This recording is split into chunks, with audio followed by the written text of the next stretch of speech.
Okay, so let's talk about some do's and don'ts with email in general. Email is a great tool, but it's really not always the ideal method to use for different forms of communication. So as an example, let's say you want to, you're working with a parent committee and you want to schedule a meeting, or let's say you want to reschedule a meeting. I spoke with a school leader recently who, they had a parent committee meeting scheduled, and they had to just reschedule it. And the method that they used to do that was the administrator sent a message from her to an email to the whole committee. So that was about 5 or 6 parents. And she was trying to just reschedule a meeting. And what happened was everybody was sending reply all emails back and forth. And the conversation thread became incredibly hard to manage because everybody's just sending reply alls and then trying to figure out who said what and when that person's available, and then the sequence of the conversation, and everyone's using a different email system. It took about an hour for that person simply to reschedule a meeting. So it's not a great experience for the parents, and it's certainly not a great experience for the administrator. So things like that create frustration. And I mean, that same thing goes for your staff. So if you can utilize, when you're trying to communicate with a specific group of people and you want them to be able to reply to you, and you actually want there to be a pleasant experience, one that's not hard to actually engage the conversation, you want to think about using social groups. So as an example, a Facebook group is one method that people use. Ideally, what you want to do is have a group where there can be a thread. So there's comments underneath. There might be one post by one person, and then other members of the group can then comment and continue on the conversation. But that conversation is now laid out so that everybody can see. It's very clear all the different members that were communicating in that thread. That way, everybody can see it. Questions can be answered one time rather than people hitting reply all and then having to search through the history of the conversation. When you use reply all for group communications, when you're using emails and using the reply all feature, as an analogy, it's you end up getting these like kind of bowls of spaghetti kind of stacked on top of each other. It becomes very messy and hard to find the information you're looking for. So again, social groups are a much easier and more enjoyable way to communicate with groups of people. It will reduce frustration, and it will actually increase the enjoyment of parents engaging with you, their staff, and one another. Another good option for replacing emails for certain kinds of conversation is text messages. So you want a system that allows you to also send SMS short messages. So that way parents are much more likely to get the notification. So ideally your communication system will allow you to post in one place, but it actually goes out in not just maybe as an email notification, but also shows up on that parent's mobile phone. Again, ideal for broadcasting out to many people at one time, and helping to ensure that parents are informed. So the key is that, again, like I was referencing before, parents' expectations around communication are really different than they were 10 years ago. If you consider that today, you can hit a parent 10 times a day with a short message on their phone or through another short message system like tweets or Instagram or Facebook. By doing that, what you're doing is you're matching their current communication behaviors And as long as all of your communication is bite size and 100% relevant, that's a much more efficient and enjoyable way to be reminded about things that are going on in their child's classroom, or things that are going on across the school, rather than a really long newsletter that has a long list of dates and announcements, because it's not like parents really want to ignore your emails. It's just that everybody's running around, they're really busy, and they're increasingly more and more busy, and they're also getting pinged all over the place by these short little messages, and so everybody is used to that. And what happens when an email comes in from the school and it's really long and it's got a whole bunch of information, and they know that only a small portion of that information is actually relevant to them, then I don't think anybody on purpose ignores them, but I think that there's this cognitive dissonance, and when they look at that email, they're like, okay, I'll get back to it later, but what ends up happening is then emails start piling on top of it, and it ends up getting pushed down the bottom of their inbox, and not by wanting to ignore you, but essentially they end up missing the information. And of course, when parents miss information, they're not happy. And when they come asking you for information on what's going on, and although you've sent that newsletter, and maybe by that time they're a little bit aggravated, that doesn't lend to a great experience for either the parents or for the administration or the teachers, who now have to work twice or three times as hard to make sure that everybody's informed, because they just keep on not reading those long newsletters. So if you can match the behaviors of the parents, the way they communicate today, you're going to find a much higher rate of parent engagement and of your parents being informed of what's going on. And ideally, parents actually engaging the communication rather than just letting it sit there at the bottom of their email inbox. One thing that's really important that I've heard from a lot of different schools, where they're getting feedback from their parents because of different school communication systems that schools adopt, is that you really want to make sure that parents don't have to log into a system to get information.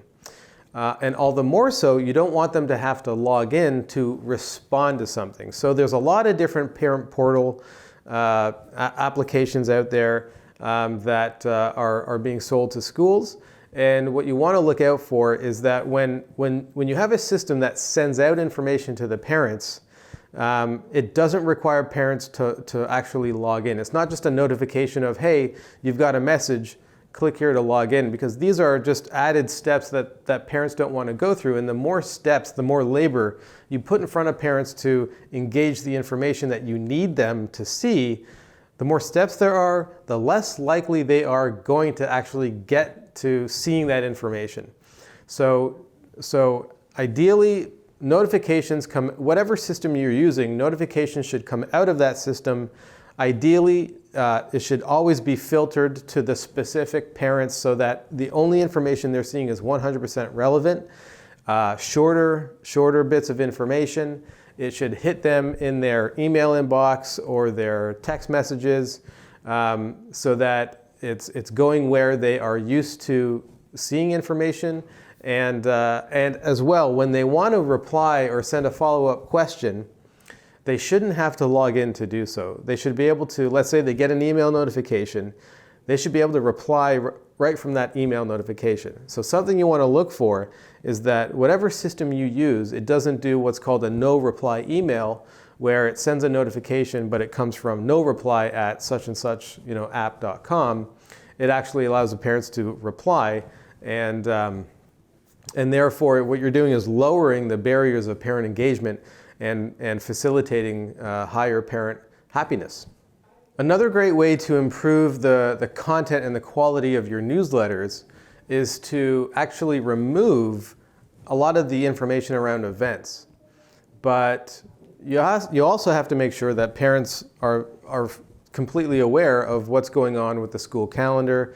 Of course, events for things that are applicable to the whole school and very specifically to their children or the programs that their children are in. And the way you can do that while also removing that kind of boring information from your newsletters is to adopt a calendar tool that allows parents to connect and synchronize with their mobile or digital calendar of choice. Something that we see at schools quite often is that they're still using paper calendars, requiring parents to download PDFs and print them off. And that's not a great experience for schools. You really want to cut down the amount of paperwork that you require parents to manage. Likewise for the school administration, of course. But specifically on the topic of parent engagement and reducing, increasing your retention rate, a great way to keep parents informed of what's going on in the school regarding the calendar is to use a tool that synchronizes either with Google Calendar or what's called iCal. And that allows parents to synchronize the school calendar automatically with any mobile device that they use, or their online calendars like Google Calendar or Outlook. That way, whatever's going on in the school is right there in their main calendar system without any effort. They don't have to manually input it themselves, right? You're removing the levels of labor that it takes for for parents to remain informed of what's going on. Additionally, a good calendar system will send out events reminders automatically to the parents, remind them of things that are coming up, whether a day or a couple days or a couple hours beforehand even. This is great for keeping the parent conferences flowing nicely, so that or let's say school tours as well. You want a system that automatically reminds parents after they have booked the tour or they've submitted a request to show up to an open house. You want a system that sends them reminders, ideally without you having to do it manually, because that's very time consuming for you as the administrator. And the reality is, the harder it is for you to manually manage a great parent communication system, the less likely it is that you're gonna have an optimal parent communication system, because school administrators and school leaders are just too busy to do all this stuff manually. It takes too much time to always only send every parent 100% relevant information regarding their child or the program that they're in. So you want a system that does that automatically, filters communication out to parents by way of their child, filters them by way of the programming, and then also sends automatic reminders, and of course synchronizes with the calendar applications of choice of your parents. So now that we're getting a lot of the kind of boring, busy work out of the newsletters, not using a newsletter tool for simple reminders or announcements, and generally sending these really long newsletters that have everything that's going on in the school and kind of blasting the whole parent body with everything for everybody. Now that you've got a system that is pulling out events, allowing parents to synchronize their calendars, that's sending notifications about certain programs and certain childs that are more bite-sized and 100% relevant, that really frees up the content in your newsletter to focus on really engaging topics, things that parents want to learn about, things that are specific to challenges that the parents are experiencing. Again, when you think about a newsletter, it should really involve and incorporate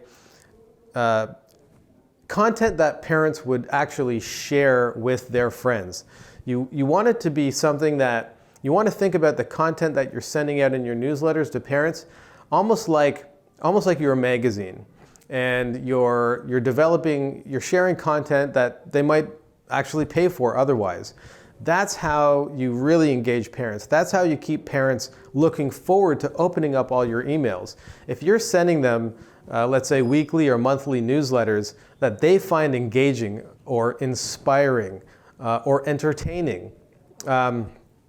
That's how you get parents to look at you like a source of leadership and a source of wisdom. So you could be, just as a couple of ideas for topics, you could be sending parents tips on how to get kids to listen, how to toilet train their toddlers. There's so much wisdom within your school. You need to bottle it up and send it out in these kind of utility-driven or engaging how-tos or funny, write about a funny incident with a couple of kids at the school. Obviously, make sure that you've got the permission to share this information. But if you are able to aggregate the years of knowledge and wisdom and entertaining scenarios that can be pulled out of the amazing staff at your school, that's information that that will keep parents engaged, because that's probably the type of interaction they had with your staff when they came into the school. That's probably what got them to enroll in the first place. So you really want to keep that up with them. You want to be engaging them in lighthearted, inspirational, funny conversation, and you can do that with newsletters. And again, if your parents are finding your newsletters engaging and something that they want to read and would even share with their friends and their family, then instead of training parents to ignore you by sending really long emails that are mostly irrelevant, you're actually training parents to pay attention to your emails. And that's one of your surest ways to make sure that they're staying informed when you send them other communication about event reminders and announcements and other things that are really, really critical to the operational functionality of the office. Another critical form of communication is using a blog. When you think about how to engage prospective parents, very similarly to the newsletters that you're sending out, that same information is generally universal to all parents. So you want to be sharing that information on a blog on your website so that prospective parents can find you by searching for these topics. So if you have parents are in your area and they're even doing a Google search for how do I get my kids to eat vegetables, or how do I get my toddlers to play together better, they're going to find that content on your website, and then they're going to be connecting with your school. And of course, at that point, they're going to be very likely to want to learn more about your school if their children are, if they're looking for a school for their child. And also, they might just share that information with, they might, share it on Facebook to all their friends in the area. So it's very likely that if they have a whole bunch of other friends that live in your neck of the woods that are also, have school-aged children, and by making the content on your website share-worthy, by putting it on a blog and having the right buttons for clicking to share on Facebook or clicking to share on Twitter, you're increasing your awareness, and getting your name out there, by being shared with parents that don't even have children in your school. So let's talk about blogging for a second. There's a couple of really important things to do before you launch a blog. Number one, you need to have a bit of a content strategy. So a really easy way to go about organizing a blog, what we suggest to schools very often is to get your staff together and just plan to have one blog post written up and posted on your website on a monthly basis. And you probably have enough staff to share that around and have everybody write one or maybe two blog posts a year. It's not that big of a commitment, and allow them to be creative and come up with a topic that they think parents would like to read about. And just all you need is to get with a calendar and schedule who's going to write the blog posts and when. It's a good idea to have also, as you share the responsibility of writing the posts, it's a good idea to also share the responsibility of editing the posts.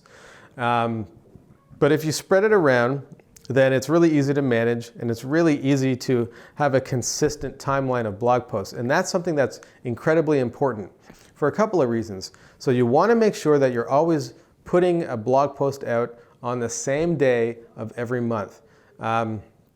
That's good for helping you be ranked higher in Google searches.